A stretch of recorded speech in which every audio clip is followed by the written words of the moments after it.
NBFC में हर साल 2 crore profit कम से कम करने की क्षमता है। एनबीएफसी जो आज के टाइम में बनती है, एनबीएफसी आईसीसी, जो कि फुल फ्लेज एनबीएफसी है, मतलब एनबीएफसी P2P और माइक्रो फाइनेंस एनबीएफसी, इसकी बात मैं नहीं कर रहा हूं। NBFC ICC with 10 CR capital, इसमें ये मॉडल ऐसा है जहां पे आपका रॉ मटेरियल है पैसा, जो कि 100% रीयूजेबल है, और वो 10 CR आप इन्वेस्ट करके 2.5 CR ग्रॉस प्रॉफिट कमा सकते हो। उसमें से 50% आपका एक्सपेंडिचर निकाला जाए तो 2 CR आपका नेट प्रॉफिट बनता है। अब इसके जो अलग अलग पहलू है वो विस्तार से इस वीडियो में जानते हैं। ये वीडियो आखिर तक देखिए ताकि आपको बिजनेस मॉडल में कोई कंफ्यूजन ना रहे। एनबीएफसी जो बनाया गया है नॉन बैंकिंग फाइनेंशियल कंपनी, ये बैंक है लेकिन बैंक का इसको दर्जा नहीं है, ऐसा आरबीआई ने ये बैंकिंग मॉडल बनाया है। इसमें लोन बिजनेस ही सिर्फ किया जाता है, ये डिपॉजिट नहीं ले सकते। तो डिपॉजिट के जो झंझट जिसको हम बोल सकते हैं वो इसमें रहते नहीं है। मतलब डिपॉजिट लेके भाग गए, डिपॉजिट का कंप्लायंस करना पड़ा, डिपॉजिट का इंटरेस्ट रेट लेके रखो, वो कुछ इसमें चीज है नहीं।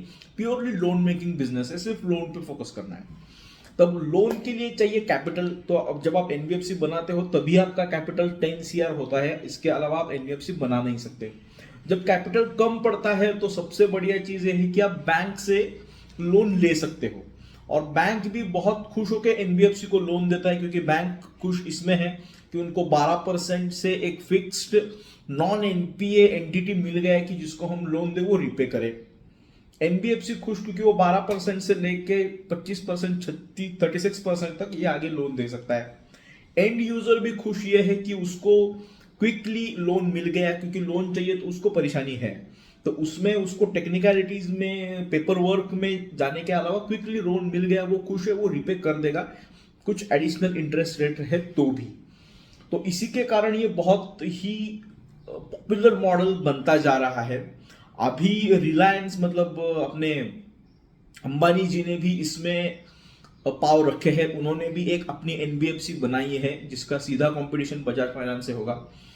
तो इस यही काफी है कि आप समझने के लिए कि इस मॉडल में पोटेंशियल कितना है। तो अब ये 2 CR जो पर ईयर नेट प्रॉफिट है, ये सिर्फ नेट प्रॉफिट नहीं है, इसके साथ आपको आपका जो प्रिंसिपल अमाउंट है वो भी मिल रहा है। तो ये हर साल होगा, हर साल आप इसको इन्वेस्ट करके, लोन डिसबर्स करके 2 CR प्रॉफिट कमा सकते हो। लेकिन इसमें अजम्पशन एक ये है कि आपका एनपीए 0 रहना चाहिए।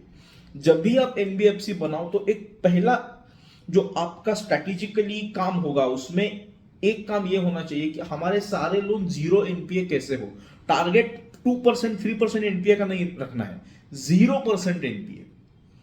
ठीक है, उसका रिकवरी प्रोसीजर कैसा रहेगा वो सारा आप डिजाइन करिए। आप लोन ऐसे ही दीजिए जो कि 100% रिकवर हो। ये एक चीज को आपने फॉलो किया तो 2 CR पर ईयर ये उसमें डेफिनेटली पॉसिबल है।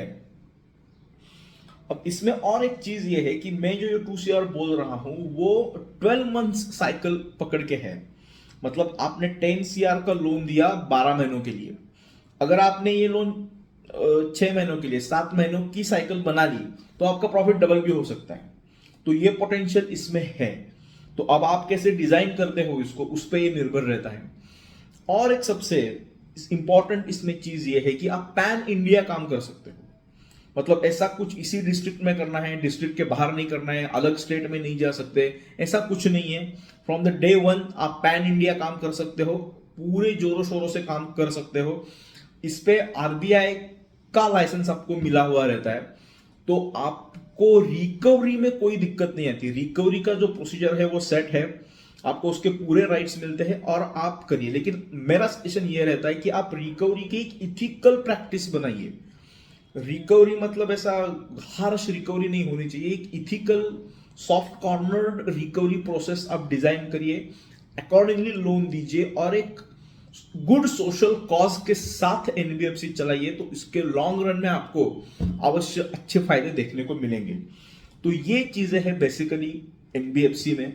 Purely loan making profit making model ये है, जिसमें और कुछ कंप्लायंस का ज्यादा बर्डन बिल्कुल नहीं है।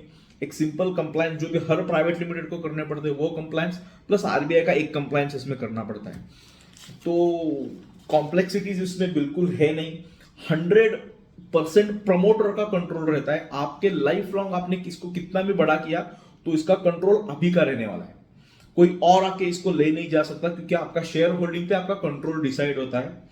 आप के जो डायरेक्टर्स इसमें चेंज हो सकते हैं, आप कांस्टेंट उन्हीं को रखना चाहो कितने भी टाइम तक तो वो भी रख सकते हो। तो प्योरली ये आपका प्रॉपर्टी बन जाता है। 100% एफडीआई इसमें अलाउड है। आगे चल के आपको लगा कि मुझे और भी फंड्स की जरूरत है तो एफडीआई भी, मतलब फॉरेन डायरेक्ट इन्वेस्टमेंट भी आप ले सकते हो। बहुत से कंट्रीज में अभी एफडीआई इंडिया में देने का एक प्रचलन बहुत एग्रेसिवली बढ़ चुका है, तो उसका भी बेनिफिट एनबीएफसी आसानी से ले सकती है। तो बहुत ही अच्छा मॉडल ये है, इसको और समझिए और इसमें काम करिए। Thank you.